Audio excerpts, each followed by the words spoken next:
नमस्कार दोस्तों, स्वागत है आपका स्टडी फॉर सिविल सर्विसेज में। यदि स्टडी फॉर सिविल सर्विसेज के छात्र हैं तो ये वाला टेलीग्राम जरूर ज्वाइन करके रखिए। यूट्यूब चैनल में हमारे साथ है तो भी ये वाला टेलीग्राम ज्वाइन करना बहुत ज्यादा जरूरी है। सारे नोटिफिकेशन, सारे अपडेट, सारे मोस्ट इंपोर्टेंट पिक्स, सारा रिवीजन सब कुछ यहाँ पे बताया जाता है। टेस्ट को ध्यान से अटेम्प्ट करिए और बताइए कितना स्कोर आपने किया है, कितने सही किए हैं टोटल क्वेश्चन में से। सभी लोग अपना अपना स्कोर जरूर कमेंट करिए। देखिए ये हमारा एससीएस डेली क्विज चैनल है, इसमें डेली क्विज होती है, बिल्कुल फ्री में, इसको जरूर ज्वाइन कर लीजिएगा। ये हमारा इंस्टाग्राम का पेज है, इसको जरूर फॉलो कर लीजिएगा। Study for civil dot services करके अगर आप इंस्टाग्राम में सर्च करेंगे तो आपको मिल जाएगा। वीडियो के डिस्क्रिप्शन में इसकी लिंक दी हुई। इसमें आप स्टोरी सेक्शन जरूर देखते रहा करिए, प्लस इसमें हाईलाइट्स आते रहते हैं और प्लस पोस्ट आती रहती है, इनको जरूर फॉलो करते रहिए। दोस्तों, समीक्षा अधिकारी के प्रीलिम्स एग्जामिनेशन के लिए ये फुल लेंथ हिंदी का मॉक टेस्ट है और इसमें 60 प्रश्नों पर हम चर्चा करेंगे। तो आइए बिना देर किए शुरू करते हैं। सिलेबस के जो 6 सेगमेंट्स हैं उन पर आधारित ये बहुविकल्पीय प्रश्न है और पहला प्रश्न आप देख पा रहे हैं। इसमें पूछा गया है कि ओत प्रोत, ये जो ओत प्रोत शब्द है इसका विलोम क्या है। विहीन होगा, सुल्तान होगा, प्रभाव होगा कि निष्काम होगा। तो ओत प्रोत का विलोम यानी उल्टा आपसे पूछ रहा है। ओत प्रोत का मतलब क्या होता है? भरा हुआ। देश प्रेम के भावों से ओत प्रोत है यानी भरा हुआ है। तो इसका उल्टा क्या हो जाएगा? विहीन यानी खाली। तो ये इसका विलोम हुआ। बाकी जैसे आप सुल्तान देख रहे हैं तो राजा को ही कहा जाता है। प्रभाव आप समझ ही रहे हैं। इसके बाद अगले प्रश्न को देखते हैं। निष्काम का मतलब जो कामना से रहित हो, इच्छाओं से रहित हो। नेक्स्ट प्रश्न संख्या 2, तनुता का विलोम है। अतृप्त होगा, प्रेषित होगा, पुष्पता होगा कि पुष्टता होगा। तनुता मतलब होता है कमजोरी, क्षीणता या दुबलापन जो होता है उसको भी तनुता कहा जाता है। तो उसका पुष्टता हो जाएगा जो कि पुष्ट है यानी स्वस्थ है। बाकी जो है जैसे अतृप्त, जिसकी की तृप्ति अभी नहीं हुई हो, संतुष्टि उसे न हुई हो। प्रेषित मतलब भेजा हुआ और पुष्पता मतलब फूलने की क्रिया, मतलब किसी भी चीज में फूल लगने की क्रिया, उसको कहा जा सकता है। तो इसका पुष्टता जो है ये सार्थक विलोम होगा। इसके बाद देखें तीसरे नंबर के प्रश्न को। देखिए त्याज्य का विलोम आपसे पूछा जा रहा है। त्याज्य का मतलब क्या होता है? किसी भी शब्द का आप विलोम तो तभी जानेंगे ना जब उसका अर्थ जानेंगे पहले, तभी तो उसका उल्टा खोजिएगा। तो त्याज्य मतलब होता है त्यागने योग्य, यानी जिसका कि त्याग कर देना चाहिए उसी योग्य वो है। तो इसका विलोम क्या होगा? ग्राह्य यानी ग्रहण करने योग्य, लेने योग्य, रखने योग्य। तो इसमें बी वाला जो आंसर है वो हमारा हो जाएगा। बाकी जो है ग्राहक यानी जो ग्रहण करने वाला व्यक्ति है उसको ग्राहक कहा जाता है। खरीदार को ही सिर्फ ग्राहक नहीं कहते हैं। खरीदार को तो इसलिए ग्राहक कहते हैं क्योंकि वो सामान को लेता है यानी ग्रहण करता है। लेकिन कोई भी अगर सामान ग्रहण कर रहा है यानी कोई भी चीज ग्रहण कर रहा है, विद्या ही ग्रहण कर रहा है, गुण ही ग्रहण कर रहा है, तो उसको उस चीज का ग्राहक कहा जाएगा। ठीक है, ज्ञान ग्राहक, विद्या ग्राहक या गुण ग्राहक, इस प्रकार के जो शब्द हैं वो इस्तेमाल होते हैं। खैर अब इसमें ग्राह्य हो जाएगा और बाकी जो है उनको भी देख लेते हैं। अग्राह्य का मतलब वही हो गया कि फिर उसे त्याग रहा है। अग्राह्य अशब्द लगा दिया तो उल्टा हो जाएगा, तो ये तो समानार्थी हो गया फिर त्याज्य का। और साथ में आप देख रहे हैं आगाह है, तो आगाह मतलब चेतावनी देना, आगाह करना। तो ये बात हो गई। इसमें आपने देखा बी वाला सही। इसके बाद चौथे नंबर के क्वेश्चन को देखिए। दीर्घ का विलोम नहीं है। दीर्घ मतलब बड़ा, विशालकाय। तो विलोम इसका कौन सा नहीं होगा? ह्रस्व मतलब होता है छोटा, सूक्ष्म मतलब होता है छोटा, लघु का मतलब तो छोटा होता ही है। लेकिन वृद्धि का अगर देखा जाए तो ये बढ़ोतरी इसको कहा जाता है। ये अर्थ तो आप जानते ही हैं। ये दीर्घ का समानार्थी भी नहीं है, मतलब पर्यायवाची नहीं है, ये एक अलग शब्द है। तो ये इससे बाहर हो जाएगा और यही हमारा उत्तर है। इसके बाद आगे चलते हैं। प्रश्न संख्या नेक्स्ट यानी 5वें को देखिए। दैविक, दैविक का विलोम क्या है? तो दैविक का मतलब क्या होता है पहले तो ये जानिए। दैविक मतलब देवताओं का, देवताओं से संबंधित या देवताओं का, दोनों हो सकता है, देवों का। तो इसका उल्टा क्या हो जाएगा? भौतिक, जो कि इस भौतिक संसार का है, मतलब यहाँ के जो मरणशील प्राणी हैं उनसे संबंधित है या सांसारिक विलासिता से संबंधित है, उसको कहा जाएगा भौतिक। तो ये दोनों आपस में विलोम है। मानव और दानव होगा नहीं। और इसके अलावा आप देख रहे हैं कि शक्ति दिया हुआ है, तो शक्ति का इसमें कोई मतलब ही नहीं है। अच्छा, यहाँ मानव और दानव जो शब्द दिए इनका मतलब आप जानते हैं? हम लोग कहते हैं कि हम लोग मानव हैं, हम लोग मानव हैं, हम लोग सामाजिक प्राणी हैं, ऐसे बोलते हैं। तो मानव शब्द का मतलब क्या होता है? मनु के पुत्र। तो महाराज मनु के हम सब संतानें हैं, ऐसा माना जाता है। आपने श्रद्धा मनु की कहानी सुनी होगी, जिसमें कि प्रलय आ जाती है, फिर वो लोग जो है वो मिलकर परिवार अपना बढ़ाते हैं, सृष्टि शुरू करते हैं, वहां से शुरुआत होती है। तो सभी जो मनुष्य या मानव है वो मनु के पुत्र, राजा मनु के पुत्र माने जाते हैं, इसलिए मानव कहा जाता है। दानव क्यों कहा जाता है? तो दानव इसलिए कहा जाता है क्योंकि ये दनु, इनकी माता का नाम दनु था, तो दनु के ये पुत्र हैं। कश्यप ऋषि की 2 पत्नियां थी और उसमें पहली जो थी वो अदिति थी और दूसरी दिति थी। दिति को ही दनु भी कहा जाता था, तो इसीलिए दिति के नाम से ही ये दैत्य और दनु नाम से दानव कहे जाते हैं। फिलहाल यहाँ आपने देखा, मतलब देवता और राक्षस एक ही पिता की संतानें थे। नीचे जो दिया हुआ है ना भौतिक, ये इसका उत्तर हो जाएगा जो कि दैविक का विलोम है। इसके बाद अगले वाले को देखते हैं, 6वें नंबर के क्वेश्चन को। प्रवेश का विलोम है। प्रवेश आप कहीं कर रहे हैं तो उससे बाहर निकल जाइए, एंटर कर रहे हैं, एग्जिट कर जाइए। तो इसमें आप देखिए एग्जिट कर जाइए, माफ कीजिएगा। तो एंटर और एग्जिट आप लिखा हुआ भी देखते हैं, तो वही चीज यहाँ भी है, निकास हो जाएगा इसका। प्रवेश आप कर रहे हैं और निकास कर रहे हैं, यानी बाहर निकल जा रहे हैं। निवेश का मतलब क्या होता है? इन्वेस्टमेंट, मतलब किसी चीज में आप कोई अपना या तो सामर्थ्य इस्तेमाल कर रहे हैं, मेहनत इस्तेमाल कर रहे हैं, और नहीं तो पैसा डाल रहे हैं, कुछ ना कुछ आप डाल रहे हैं उसमें। और आरंभ का मतलब आप जानते हैं, संकीर्ण मतलब होता है नैरो यानी सकरा। इसके बाद आगे बढ़ते हैं, प्रश्न संख्या 7 को देखें। तनय, जो कि तन से उत्पन्न हो, तो तन से उत्पन्न हो यानी वो पुत्र होगा। ठीक, तो यहाँ तनय और इसका विलोम क्या हो जाएगा? स्त्रीलिंग में विलोम देखेंगे तो तनया हो जाएगा। कभी कभी पुल्लिंग और स्त्रीलिंग मतलब लिंग के आधार पे भी अगर भेद कर दें तो विलोम बन जाता है, लेकिन ऐसा उन्हीं परिस्थितियों में करना चाहिए जब बाकी आपके जो हथकंडे हैं वो फेल हो गए हों। ठीक, जैसे राजा का रानी विलोम हो सकता है, लेकिन तभी जब विकल्प में रंग न दिया हो। भगवान का भगवती विलोम हो सकता है, लेकिन तभी जब विकल्प में भगहीन न दिया हो। ठीक है, भगवान का अगर शाब्दिक अर्थ अगर आप देखेंगे तो भग का मतलब होता है महत्ता, दिव्यता या ओज, तेजस्विता। ठीक है, तो उससे जो युक्त व्यक्ति है वो भगवान है, मतलब उसको धारण कर रहा है। और उसका उल्टा क्या हो जाएगा? भगहीन, ये शब्द है, लेकिन वैसे हम लोग स्त्रीलिंग के हिसाब से भगवती उसका विलोम बता देते हैं, तो ये परिस्थिति के हिसाब से होगा। तन्वी का मतलब क्या होता है? तन्वी यहाँ जो शब्द है इसका मतलब होता है दुबली पतली, और तनुता का मतलब भी वही होता है। तन्यता मतलब होता है खींचे जाने की सामर्थ्य, इलास्टिसिटी जिसे आप कहते हैं। इसके बाद आगे चलते हैं, प्रश्न संख्या, यहाँ देखिए प्रत्यास्थता भी इसको कहते हैं। तन्यता का जो शाब्दिक अर्थ है वो प्रत्यास्थता का समानार्थी। बड़बोला, लोग बोलते हैं ना कि बड़बोला मनुष्य जो है वो किसी काम का नहीं होता। तो बड़बोला का विलोम क्या होता है? तो पहले तो आप ये सोचिए कि अर्थ क्या होता है? जो कि बहुत ज्यादा बड़बड़ करता हो, बोलता हो, अनावश्यक या आवश्यक दोनों ही बातों में वो पैर घुसाकर अपना बोलना शुरू कर देता हो, तो इसको कहते हैं बड़बोला। और हाँ, बढ़ चढ़कर बोलता हो, जो बात है उतना ही नहीं, उसको खूब बढ़ चढ़कर गप्पे हाँकता हो, तो ऐसे व्यक्ति को कहते हैं बड़बोला। तो इसका उल्टा इसमें कौन सा हो जाएगा? गुमसुम, यानी जो कुछ न बोलता हो या बहुत कम बोलता हो। अलबेला होगा नहीं, ठीक है, अलबेला मतलब अलमस्त, मस्ताना। और मुखर, मुखर का मतलब बोलने वाला। अब यहाँ पर उसका बहिर्मुखी आप कह सकते हैं, लेकिन वो बड़बोला नहीं होगा। और वाचाल का मतलब भी होता है बातूनी, तो यहाँ विलोम पूछ रहा था, इसलिए गुमसुम इसका हो जाएगा। इसके बाद 9वें नंबर के क्वेश्चन को देखें। मेल का विलोम नहीं है। मेल मतलब क्या? मैचिंग, मिलान, तो इसका क्या हो जाएगा? बेमेल हो जाएगा। लेकिन यहाँ ये पूछ रहा है कि विलोम कौन सा नहीं है, तो जो विलोम है वो तो नहीं चुनेंगे ना, तो बेमेल नहीं होगा, वैमनस्य नहीं होगा, अनबन नहीं होगा, तो फिर होगा क्या? इसका हो जाएगा मित्रता। ठीक, मेल और मित्रता का आपस में समानार्थी संबंध है, लगभग एक जैसे है, थोड़ा बहुत का यहाँ जो विशेषण और विशेष्य वाला संबंध है उसका फर्क है, लेकिन बाकी जो है वो विलोम है, तो इसीलिए हमारा उत्तर हो जाएगा डी, जो कि इसका विलोम नहीं है, मित्रता। वैमनस्य मतलब क्या होता है? दुश्मनी, शत्रुता। और अनबन का मतलब होता है जिसमें मनमुटाव हो जाता है दो लोगों के बीच में। फिलहाल 10वें नंबर के क्वेश्चन को देखिए, युयुत्सा। तो युयुत्सा का मतलब क्या होता है? पहले तो इसका विलोम पूछ रहा है आपसे। अब इसमें से इसका विलोम कौन सा बताया गया? मैत्री यानी मित्रता। और जो शब्द है उनको भी देख लेते हैं, जैसे शत्रु, तो इसका अर्थ आप जानते ही हैं। वार्धक्य मतलब होता है बढ़ोतरी, और मुखर का मतलब होता है जो बोलता चालता हो, मतलब अपनी बातों को रख सकता हो सबके सामने, और बहिर्मुखी हो, इस प्रकार के व्यक्ति को कहते हैं। लेकिन मैत्री शब्द जो है इसके विलोम के तौर पर इस्तेमाल हुआ है। तो युयुत्सा का मतलब क्या होता है? युद्ध करने की इच्छा। ठीक है, तो युद्ध करने की इच्छा और मैत्री मतलब मित्रता का भाव, तो ये आपस में विलोम हो जाएंगे। इसके बाद आगे चलते हैं, क्वेश्चन नंबर 11। इसमें कहा गया कि निम्नलिखित में से अशुद्ध वाक्य कौन सा है? तो अब यहाँ वाक्यों को पहले देखिए। पानी का एक गिलास दीजिए, एक पानी का गिलास दीजिए, ऐसे लिखते तो गलत हो जाता, लेकिन यहाँ सही लिखा है। मैंने कपड़े नहीं दिए हैं, सही लिखा है। और इस समय उसकी अवस्था 40 वर्ष की है। ध्यान दीजिएगा, आयु और अवस्था में फर्क होता है। आयु आपकी टोटल होगी, जैसे मान लीजिए आप ऊपर से अपनी उम्र लिखवा कर आए हैं 75 साल, तो वो क्या है? आपकी उम्र है या आपकी आयु है, उसको कहेंगे। लेकिन इस समय आप 25 साल के हैं, तो ये आपकी अवस्था है, इस समय आपकी अवस्था 25 साल की, ऐसा है ना। तो ये है, अब इसमें सही दिया हुआ है। लेकिन जो सी वाला ऑप्शन है उसको आप देखें, वह विलाप करके रोने लगा। भाई, विलाप का मतलब भी तो रोना होता है, फूट फूट कर, दुखी होकर रोने को ही तो विलाप कहा जाता है, जो चिल्ला चिल्ला कर रोते हैं दुखी होकर। तो ये वाला गलत लिखा है। वह रोने लगा या तो लिख लीजिए, या फिर वह विलाप करने लगा लिख लीजिए, दोनों में से कोई एक लिख लीजिए। और ये वाला हमने देखा, इसका उत्तर हो गया। इसके बाद नेक्स्ट क्वेश्चन को देखिएगा, ये जो 13वां दिया हुआ है, शुद्ध वाक्य आपको तलाशना है। तो उसका प्राण निकल गया, उसकी प्राण निकल गई, उसके प्राण निकल गए। अब इसमें बताने की आवश्यकता नहीं है, और इसका जो करेक्ट आंसर है उसके प्राण निकल गए। इसके बाद आगे चलते हैं। निम्नलिखित में से अशुद्ध वर्तनी आपको तलाशनी है। तो अक्षम दिया है, अपारदर्शी दिया है, अभिनेता दिया है, और अभिभावक दिया है।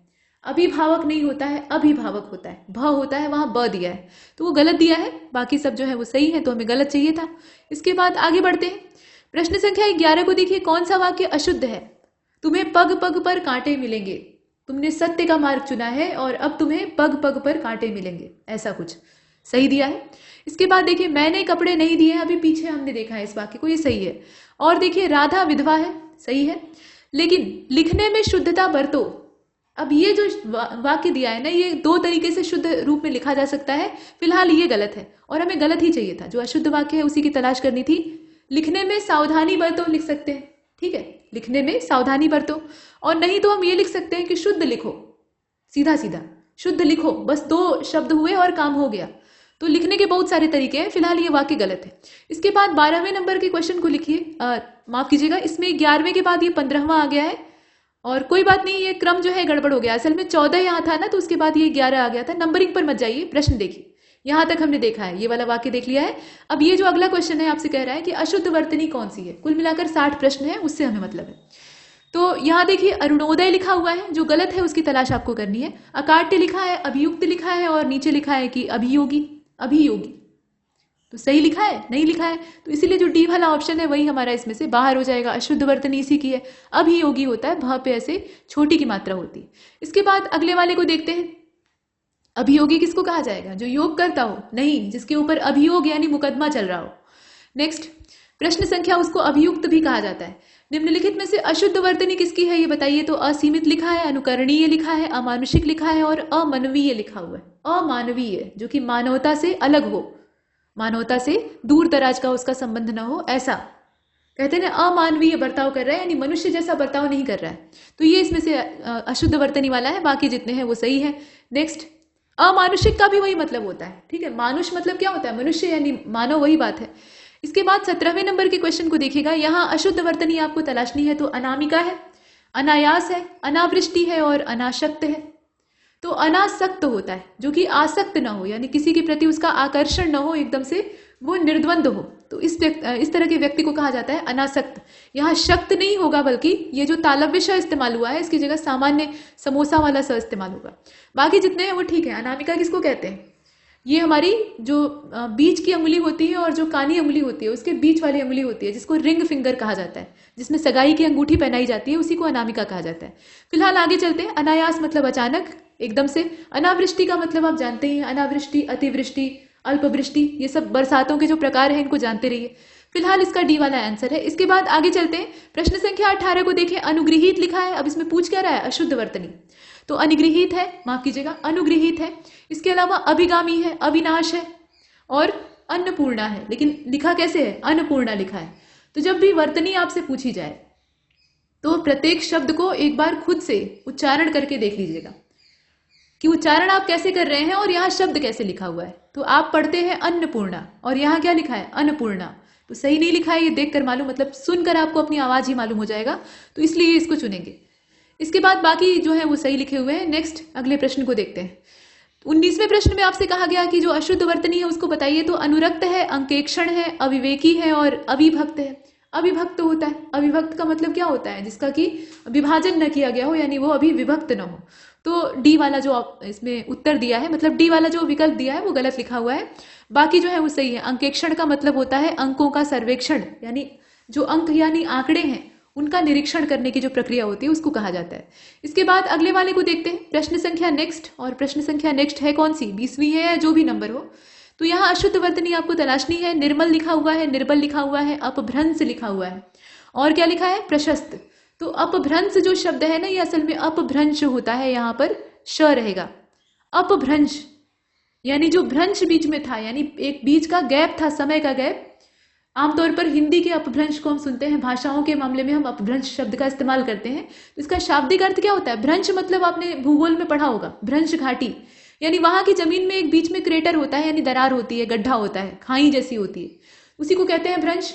अब ये जो भ्रंश होता है ये असल में एक खाली स्थान होता है। तो दो भाषाएं, मतलब एक समय था पीछे का, मान लीजिए आज से 100 साल पहले का समय था, और 100 साल बाद का समय, तो बीच का जो टाइम गैप है उसी को भ्रंश कहते हैं। और जो इस भ्रंश को क्रॉस करके एक नए रूप में सामने आ जाए और उसके अंदर इस भ्रंश को क्रॉस करते समय कुछ अवगुण पैदा हो जाए, मतलब भाषा जो है वो टाइम ट्रेवल करके इस समय से इस समय में ट्रांसफर हो रही है, यानी आ रही है, तो बीच में वो जब गुजर रही थी तो कुछ बुराइयां या कुछ अवगुण उसके अंदर आ जाए, अशुद्धियां आ जाए, तो इस प्रकार से नई बनी भाषा को अपभ्रंश कहा जाता है। ये चीज है, और बाकी जो है उनका मतलब आप जानते हैं। इसके बाद अगले वाले को देखते हैं। राजभवन के अंदर रानियों का निवास रनिवास कहलाता है, ठीक है, रनिवास कहलाता है, लेकिन यहाँ रनिवास शब्द दिया नहीं है। तब क्या होगा? अंतःपुर। अंतःपुर का मतलब क्या होता है? ये आंतरिक होता था, यहाँ के मतलब यहाँ किसी को आने जाने की परमिशन नहीं होती थी, और अंतःपुरों का आविष्कार तब हुआ जब मध्यकाल की शुरुआत हुई, पर्दा प्रथा शुरू हुई और महिलाओं को एक भोग विलास की वस्तु और सिर्फ मनोरंजन का साधन समझा जाता था और अपनी जागीर समझा जाता था कि मतलब जिससे ब्याह दी गई उसी की हो गई, फिर वो किसी और पुरुष की शक्ल नहीं देख सकती, इस प्रकार का जो मामला होता था उसमें बनने लगे रनिवास। और जो इस्लामिक कल्चर था उसमें हरम बनते थे। तो ये सब चीजें जो होती थी गड़बड़ होती थी, मतलब एक राजा की हजारों रानियां और वो सब रनिवास में रहती थी, उनको उनके अधिकार तक नहीं मिलते थे। तो ये प्राचीन काल में नहीं था और वर्तमान में नहीं है ये चीज। और रंगमहल का मतलब क्या होता है? जहां मनोरंजन हो, आमोद प्रमोद हो, नृत्य संगीत हो, उसको रंगमहल कहा जाता है। कोप भवन क्या होता था? ये आप देख रहे हैं, अंतापुर लिखा हुआ है तो वो तो वर्तनी गलत है। नीचे वाले तीनों शब्द 3 रंग के हैं, ये अलग अलग रहने के कक्ष या एरिया होते थे। तो कोप भवन का मतलब वो क्षेत्र होता था जहां रानियां राजा से रूठ कर अपना सारा आभूषण उतार कर फेंक देती थी और एकदम काला कपड़ा पहनकर खाना पीना छोड़कर वहां पहरा देने लगती थी। तो ऐसी जो जगह होती थी उसको कोप भवन कहते थे। आपने सुना होगा महारानी कैकेयी अपने पुत्र भरत को राजा बनाने के लिए राजा दशरथ से अपने 3 वरदान जो पहले के उधार थे उनको मांगने की कोशिश करती है। जब दशरथ जी मना कर देते हैं कि वो भगवान राम को वनवास नहीं देंगे, तो उसके बाद वो चली जाती है कोप भवन में और वहां पर एकदम से जिद पर अड़ जाती है, तो अंत में दशरथ जी को विवश होकर हाँ बोलनी पड़ती है। तो वो चीज अंतःपुर इसका हो जाएगा। इसके बाद अगले वाले को देखते हैं। 22वें नंबर के क्वेश्चन में कहा गया कि अन्न की अधिष्ठात्री देवी। तो अन्न की देवी कौन है? अन्नपूर्णा है, और इसीलिए इसका जो राइट आंसर है वो इसमें ऊपर वाला होगा, अन्नपूर्णा। वर्तनी भी देख लीजिएगा क्योंकि वर्तनी पीछे अभी गलत हमने देखी है। पूर्णागिरी कोई शब्द नहीं है, पूर्णागिरी मतलब एक पूर्ण पर्वत, गिरी मतलब पर्वत। अवीरा, अवीरा का अच्छा क्या मतलब होता है आप बताइए। इसके बाद आगे चलते हैं। अवीरा भी जो शब्द है ना, ये किसी स्त्री के लिए इस्तेमाल होता है, लेकिन कौन सी? नजदीक आने वाला जो चीज होती है या घटनाक्रम होता है उसको क्या कहा जाता है? अभिगामी कहा जाता है, ठीक है, अभिगामी कहा जाता है। यहाँ आप देखें, अनुगामी नहीं कहेंगे, अनुगामी मतलब पीछे पीछे चलने वाला। अनुचर मतलब भृत्य, जो कि आपके पीछे टहलुआ की तरह चले। और अनुयायी मतलब जो आपका अनुकरण करे। वर्षा का अभाव क्या होता है? तो अनावृष्टि होता है। अभी हमने पीछे देखा है, वृष्टियों के प्रकारों के बारे में चर्चा हुई है, तो अनावृष्टि का यहाँ अर्थ दे दिया है, वर्षा का अभाव। जब वर्षा न हो तो उस अवस्था को कहा जाता है अनावृष्टि। और जिस समय भिक्षा मिलना भी कठिन हो जाए वो स्थिति होती है दुर्भिक्ष, ठीक। अल्पवृष्टि मतलब वर्षा कम मात्रा में हो रही है लेकिन हो रही है कम से कम, और अल्प वर्षा वही तात्पर्य है। इसके बाद आगे चलते हैं। अतिवृष्टि का मतलब बताने की जरूरत नहीं, आप जानते हैं। जिसका नाश न हो, जो नष्ट न हो, वो क्या होता है? अनाश्य होता है, मतलब उसका नाश न किया जा सके। बाकी जो है अचार आप जानते ही हैं, खाने वाला अचार। और इसके अलावा अक्षय है, जिसका क्षरण न हो। अगर ये कहता है कि जिसका कि क्षय न हो, तो क्षय न हो तो वो अक्षय हो जाता। अचल यानी जो चलायमान न हो। फिलहाल आगे चलते हैं। अचल ये पर्वत को भी कहा जाता है जो कि स्थिर होते हैं एक जगह पे, हालांकि भूकंप आता है तो वो भी चलने लगते हैं। अंक में स्थान पाया हुआ। अंक का मतलब यहाँ पे वो नंबर सिस्टम नहीं कि 1 और 2 के बीच में पॉइंट 1.5 जो है वो अपनी पोजीशन हासिल कर लिया है, वैसा कुछ नहीं। अंक का मतलब गोद होता है, गोदी में ले लिया, वही वाली अंक। तो यहाँ अंक में स्थान पाया हुआ यानी अंकस्थ, अंक में स्थित। और गोद में सोने वाला तो वो क्या हो जाएगा? अंकशायी। और गोद में सोने वाली तो अंकशायिनी हो जाएगा। इस प्रकार से है, और कोई नहीं इसमें जो विकल्प दिया वो बेकार है। इसके बाद 27वें को देखिएगा, जो अभी तक न आया हो। अनागत, गत और अनागत, ठीक। तो गत मतलब जो बीत चुका है, अनागत मतलब जो अभी आया ही नहीं। तो ये हमने देखा। आहूत मतलब जिसे कि आहुति दी गई यानी बुलाया गया, इन्विटेशन मिला हुआ है। अनाहूत मतलब जो बिन बुलाया है। और नीचे कोई और शब्द है, अनुमोदन यानी समर्थन करना। तो चलिए अब आगे चलते हैं। इसका करेक्ट आंसर आपने देख ही लिया, ये हरे रंग वाला अनागत। इसके बाद 28वें नंबर के क्वेश्चन को देखो भाई। इसमें कहा जा रहा है कि जिसका कोई दूसरा उपाय ना हो, मतलब कोई और उपाय बचा ही नहीं है, एक का ही उपाय है, वही हमें करना ही पड़ेगा, ठीक है। तो इस प्रकार की जो चीज होती है उसको अनन्य उपाय कहा जाता है। और अगर उसे करना ही पड़े तो वो अनिवार्य हो जाती है। मतलब एक चीज ये होता है ना कि उपाय नहीं है तो आप उस चीज को छोड़ देंगे कि इसका तो कोई उपाय ही नहीं। लेकिन दूसरा ये होता है कि जो उपाय बचा है उसी को करो, मतलब उसी से उस चीज को कर डालो।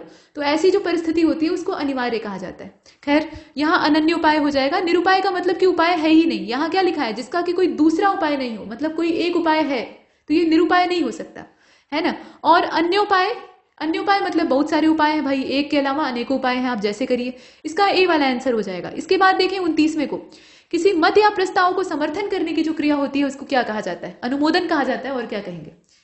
प्रस्ताव का अनुमोदन किया। राजनीति में आजकल ये शब्द काफी फेवरेट है। विचारार्थ मतलब जिसे कि विचार के अर्थ से यानी उद्देश्य से रखा गया हो, विचार उस पर किया जाएगा।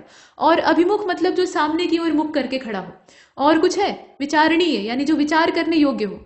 फिलहाल 30वें नंबर के क्वेश्चन को देखें, नीचे की ओर मुंह किए हुए। अधो मतलब होता है नीचे और मुख मतलब मुंह, तो अधोमुख हो जाएगा। औंधे मुंह भी बोल सकते हैं, लेकिन औंधे मुंह यहाँ लिखा नहीं है। अभिमुख का मतलब क्या होता है? तो अभिमुख का मतलब होता है सम्मुख मुख किए हुए यानी सामने, और मुखापेक्षी मतलब जो दूसरों का मुंह ताके। तो बाकी सब इसमें गलत है, सी वाला इसका सही है। इसके बाद 31वें को देखते हैं, घूंघट का तत्सम शब्द आपको बताना है। तो क्या होगा? घूंघटा नहीं होगा, इसमें गुंठन हो जाएगा। गुंठन जो शब्द है ये असल में अवगुंठन भी बोलते हैं, अवगुंठन भी बोलते हैं, गुंठन भी बोलते हैं। तो ये दोनों जो है ये घूंघट के पर्यायवाची भी है और उसी के तत्सम है, उसी से बना हुआ है घूंघट। और ये पर्दा प्रथा का जीता जागता प्रमाण है, ये आपने देखा। इसके बाद बाकी जो है जैसे गुंजन, गुंजन का मतलब क्या होता है? गूंजना, कोई चीज गूंज रही है तो उसको गुंजन कहा जाता है। गुंजा या आग के जो शोले होते हैं उसको कहा जाता है। और एक प्रकार की लता होती है, उसमें गोल गोल फल लगते हैं जो कि आग के अंगारे की तरह दिखते हैं। और घूंघट जो है ये अशुद्ध शब्द है। इसके बाद अगले वाले प्रश्न को देखें, इसमें कहा गया कि लोमड़ी, फॉक्स, इसका तत्सम क्या है? तो गांव में इसको खेखार कहते हैं, लेकिन यहाँ पूछ रहा है तत्सम, तो यहाँ आप देखें कि लोमशा है। ठीक, लोमशा, ये आपने देखा। जो लोमड़ी होती है और रैकून होते हैं, ये गांव में जहाँ फलदार वृक्ष होते हैं, बगीचे होते हैं, वहाँ आम बात होती है। ये हमेशा रहते हैं, मतलब घूमते टहलते रहते हैं, क्योंकि ये फल खाते हैं। हालांकि लोमड़ी जो है ये सर्वाहारी होती है, सर्वभक्षी, लेकिन फल इसको भी पसंद होते हैं। तो ये दोनों खाने के बाद हंसते हैं, मतलब अजीब सी आवाज निकालते हैं, वो आपस में बातचीत करते हैं, कम्युनिकेशन उनका होता है अपने साथियों से। लेकिन मनुष्य को ऐसा लगता है कि वो हंस रहे हैं, इसलिए लोमड़ी का नाम रख दिए खेखार। और फॉक्स हंसती है सही में, ये आप यूट्यूब पे वीडियोस देख सकते हैं इसके। इसके बाद आगे चलते हैं, बाकी जो लिखा है वो गलत लिखा है। नेक्स्ट क्वेश्चन नंबर 33, पंसारी। पंसारी क्या होता है? पंसारी की दुकान से आप राशन ले आते हैं, आटा दाल ले आते हैं, तेल ले आते हैं, जरूरत का सामान ले आते हैं, परचूनी भी बोलते हैं। लेकिन उसका शुद्ध क्या होता है? पड़े शालिक, जो कि पड़े यानी सौदे को बेचने वाला शालिक है, अर्थात दुकानदार है। तो ये चीज है, पंसारी नहीं होगा। बाकी जो है वड़िक मतलब बनिया होता है, और कापुनह का मतलब क्या होगा बताइए? कापुनह एक संस्कृत शब्द है, इसका जरा अर्थ बताइए, देखें कितने लोग बता पाते हैं।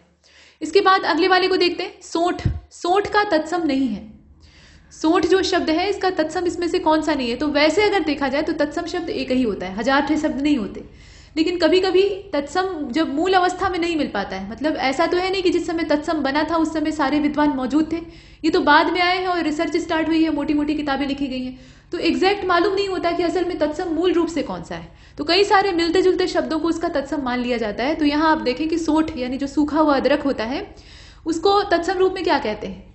तो सुष्ठिका कहते हैं बेशक, और शुंठिका कहते हैं, शुंठी कहते हैं, और सुष्ठी भी कहते हैं। यहाँ देखिए सुष्ठी नहीं कहते हैं, शुंठिका कहते हैं। वैसे जो शुंठिका शब्द है मतलब तालव्य श रहेगा, शुंठिका ऐसे लिखा जाएगा। ये सोंठ का सबसे तत्सम मतलब सबसे उपयुक्त तत्सम रूप है, लेकिन बाकी तीनों भी चल सकते हैं, ये वाला नहीं चलेगा। अगले वाले को देखते हैं, प्रश्न संख्या 35 में कहा गया कि करेला अच्छा लगता है या बुरा लगता है, उससे नहीं मतलब है, लेकिन ये प्रश्न है तो ये इसका तत्सम आपको बताना है। ये तो तद्भव है, सब्जियों के नाम भी पूछे जा सकते हैं भाई। तो कारुवेल्ली कहा जाता है, लेकिन असल में दिक्कत यह है कि यहाँ पर कारुवेल्ली दिया नहीं है, करवेल्ली दिया है। तो जब आपको एकदम एग्जैक्ट शब्द ना मिले तो उसका निकटवर्ती चुन लीजिए, इसी में बुद्धिमानी है, क्योंकि वहां आप आयोग से लड़ने नहीं जाएंगे कि 4 विकल्प में मेरा वाला शब्द क्यों नहीं दिया। जो समीपवर्ती है, नजदीकी है, उसको चुनिए ताकि आपका उत्तर सही हो जाए।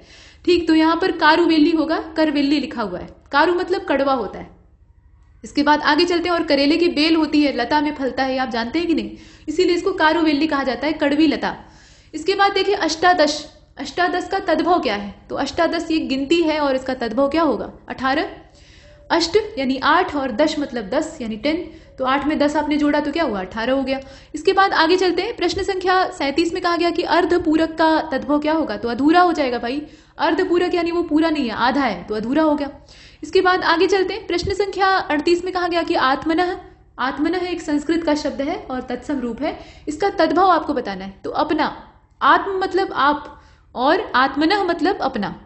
इसके बाद नेक्स्ट प्रश्न संख्या 39 को देखते हैं। यहां पूछा गया कि अग्रवर्ती का तद्भव क्या है? तो अगाड़ी हो जाएगा, अगाड़ी।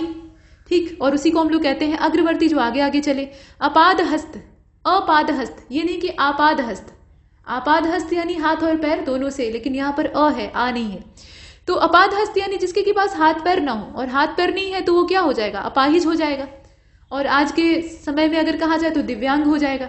अब ये आवश्यक नहीं है कि हर दिव्यांग के हाथ पैर ना हो, लेकिन उसमें से जिसके हाथ पैर ही ना हो, मतलब पैर भी नहीं है हाथ भी नहीं है या उनसे सक्षम नहीं है, तो उसको कहेंगे अपादहस्त। इसके बाद अगले वाले को देखते हैं, प्रश्न संख्या नेक्स्ट यानी 42, यमुना का पर्यायवाची नहीं है। अब यहाँ आप देखें, जमुना तो कहा ही जाता है, मतलब बोलचाल में बोल दिया जाता है, और कृष्णा भी बोला जाता है क्योंकि इनका पानी जो है वो काला होता है, मतलब सांवला होता है। आजकल उसमें तरह तरह का जो विषैला फोम है वो बनने लगा है, प्रदूषण फैल गया है। सरिता ये नदी का पर्यायवाची होता है, ठीक है। सरिता जो शब्द है, ये यमुना भले ही नदी है लेकिन उनको सरिता नहीं कहेंगे, यमुना एक सरिता है ऐसे बोल सकते हैं, लेकिन यहाँ जो पर्यायवाची है उसके तौर पे इस्तेमाल नहीं होगा, तो डी वाला ऑप्शन इससे बाहर हो जाएगा, वही यमुना का पर्यायवाची नहीं है। तरणी तनुजा कहा जाता है, और एक में मिला लेंगे तो तरणी तनुजा हो जाएगा। तरणी का मतलब क्या होता है, ये तरणी है, अड़ पे छोटी की मात्रा है, सूर्य, इसका तात्पर्य होता है सूर्य, और इसी में अगर आप बड़ी की मात्रा लगा देंगे, तरणी लिख देंगे तो वो नाव हो जाएगा, लेकिन यहाँ पर है तरणी, और सूर्य की तनुजा यानी पुत्री, तो सूर्य की पुत्री कौन है, यमुना, और यमराज इनके सगे भाई हैं। तो यहाँ हमने देखा सरिता इसका आंसर हो जाएगा। इसके बाद आगे चलते हैं, भाई दूज का जो त्योहार मनाया जाता है ना, उसमें यमराज यमुना से मिलने पहुंचते हैं, ठीक है, और यमुना उनका सत्कार करती है, तो उसी से परंपरा निकली हुई है। चांदी का पर्यायवाची इसमें से कौन सा नहीं है, तो चांदी को रूपा कहा जाता है, आपको पता है कि नहीं। अब यहाँ देखिए, नौध ये लिखा हुआ है, रुक्म लिखा हुआ है, चिरौरी लिखा है, और गात रूप लिखा है। जात रूप सोने को कहा जाता है, और गात रूप किसको कहा जाता है, चांदी को कहा जाता है, तो ये तो ठीक है।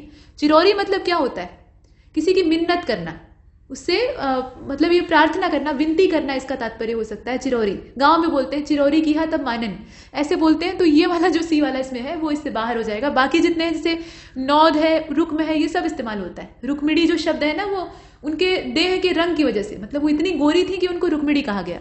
खैर, अब यहाँ जो आप देख रहे हैं सी वाला ऑप्शन इससे बाहर है। इसके बाद अगले वाले को देखते हैं, चांदनी। चांदनी जो शब्द है इसका पर्यायवाची नहीं, मतलब जो नहीं है वो आपको बताना है। तो चंद्रमरीचि, अमृत तरंगिणी, अमृत द्रव, इसके अलावा रूपा, तो रूपा चांदी को कहा जाता है, अभी आपने देखा, ये चांदनी को नहीं कहा जाता है। ज्योत्सना, चंद्रमरीचि, इसके अलावा अमृत तरंगिणी और अमृत द्रव, ये सब चांदनी के पर्यायवाची है। इसके अलावा राका भी कहा जाता है। आगे बढ़ते हैं, कला भी कहा जाता है, चंद्रकला। गरुड़ का पर्यायवाची नहीं है, तो गरुड़ का इसमें से पर्यायवाची कौन सा नहीं, ऊपर वाला रासव, रासव गधे को कहा जाता है, वैशाख नंदन यानी गधा। बाकी जितने हैं वो होंगे। यहाँ वातनेय लिखा हुआ है, तो वातनेय नहीं होगा, वैनतेय होगा। वातनेय का तो कुछ और ही अर्थ हो जाएगा, वैनतेय होता है शब्द, वैनतेय। वैनतेय का मतलब जानते हैं, वैन का मतलब विनता, विनता इनकी माता का नाम था, ठीक, तो विनता के ये पुत्र हैं, इसलिए इन्हें वैनतेय कहा जाता है। और नागांतक, नागों के शत्रु हैं, भाई जो ईगल होता है वो सांपों को मार मार कर खाता है, उसको जहर का भी असर नहीं होता, तो वो तो होगा ही। लेकिन इसमें रासव जो है वो गधे का पर्यायवाची है। हरियान भी कहा जाता है। हरियान क्यों कहा जाता है गरुड़ को, क्योंकि हरि मतलब भगवान विष्णु, और ये उनके जहाज है यानी यान है। इसके बाद आगे चलते हैं, प्रश्न संख्या 47, गर्भाशय का पर्यायवाची नहीं है। तो गर्भाशय और आमाशय में फर्क होता है, और इसलिए यहाँ पर जो जठर है वो इसका पर्यायवाची नहीं होगा, ठीक है। जठर तो होगा ही नहीं, उदर हो सकता है, बच्चेदानी हो सकता है, और क्या हो सकता है भाई। और इसमें जो दिया हुआ है, असल में इसमें थोड़ी दिक्कत है, इसमें ये पूछा है कि गर्भाशय का पर्यायवाची कौन सा नहीं है, तो यहाँ जो लिखा हुआ है ना जठर, जठर का मतलब क्या होता है, आमाशय, जहां पर भोजन पचता है, तो ये भी इसका पर्यायवाची नहीं है। और उरग मतलब होता है जो उर के बल यानी छाती के बल रेंगे यानी सर्प, ये सर्प का पर्यायवाची। उदर और बच्चेदानी ये दोनों इसके पर्यायवाची हो सकते हैं। इसके बाद आगे चलते हैं, इसका जो बी वाला ऑप्शन है और डी वाला ऑप्शन है दोनों ही सही माने जाएंगे। नेक्स्ट, प्रश्न संख्या 48 में कहा गया कि तम यानी अंधेरा, इसका पर्यायवाची नहीं है। कौन सा नहीं है बताइए, माफ कीजिएगा, यहां पर जो है वो बताना है, यहाँ नहीं शब्द नहीं है, तो ये ध्यान से देख लीजिएगा पेपर में भी कि कहां पर नहीं है पूछा जा रहा है और कहां पर है पूछा जा रहा है। तो तमस है, उदासी है, छाया है, और क्या है इसमें देखिए उपर्युक्त सभी, तो सभी को कहा जाता है तम। वैसे तो अगर देखें तो तम का मतलब होता है अंधेरा, लेकिन उदासी को भी कभी कभी तम कहा जाता है, क्योंकि उदासी में भी क्या है, चारों ओर अंधेरा ही दिखाई देता है, और छाया में अंधेरा हो ही जाता है, तो ये कॉमन सेंस की बात है, उपर्युक्त सभी। इसके बाद नेक्स्ट, प्रश्न संख्या 49 में कहा गया कि तरुण का पर्यायवाची नहीं है, तो वय प्राप्त यानी वयस्क, युवा, प्रखर, और क्या उपर्युक्त सभी। तो उपर्युक्त सभी हम इसलिए नहीं चुन रहे हैं क्योंकि प्रखर शब्द जो है इसका मतलब होता है तीव्र या तीक्ष्ण, ये तरुण का पर्यायवाची तो नहीं है, लेकिन तरुणों का गुण होता है, जितने भी तरुण या तरुणी होती हैं, मतलब लड़के और लड़कियां, नौजवान जिन्हें कहा जाता है, उनके अंदर प्रखरता होती है, वो जवानी का जोश होता है जो कि उनके अंदर होता है। मतलब जरा सी बात पे वो बर्दाश्त नहीं कर पाएंगे, एकदम से रिएक्ट कर देते हैं, प्रतिक्रिया का ये समय होता है, उम्र होती है। तो ये प्रखरता इनका गुण हो सकता है, लेकिन यहाँ पर्यायवाची पूछा है तो वो नहीं होगा। वय प्राप्त या वयस्क हो सकता है, ठीक है, और युवा भी हो सकता है। इसके बाद आगे चलते हैं, अगले वाले को देखते हैं। ये अवस्था है जीवन की। दंग का पर्यायवाची नहीं है, दंग रह गए।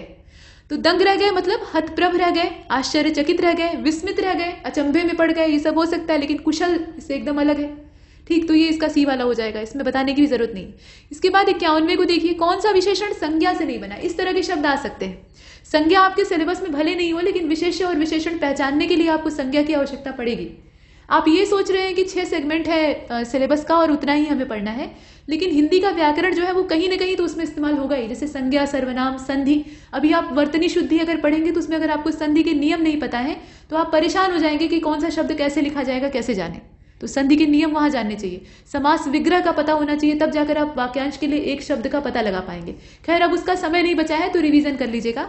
और इसमें देखिए 51, देखिए इसमें कहा गया है कि कौन सा विशेषण संज्ञा से नहीं बना है। तो श्रीमान है, दानी है, सुंदर है और चमकीला है। सुंदर जो शब्द है ये मूल रूप से विशेषण है और ये संज्ञा से नहीं बना है, ये गुणवाचक विशेषण है और अपनी मूल अवस्था में ही विशेषण है।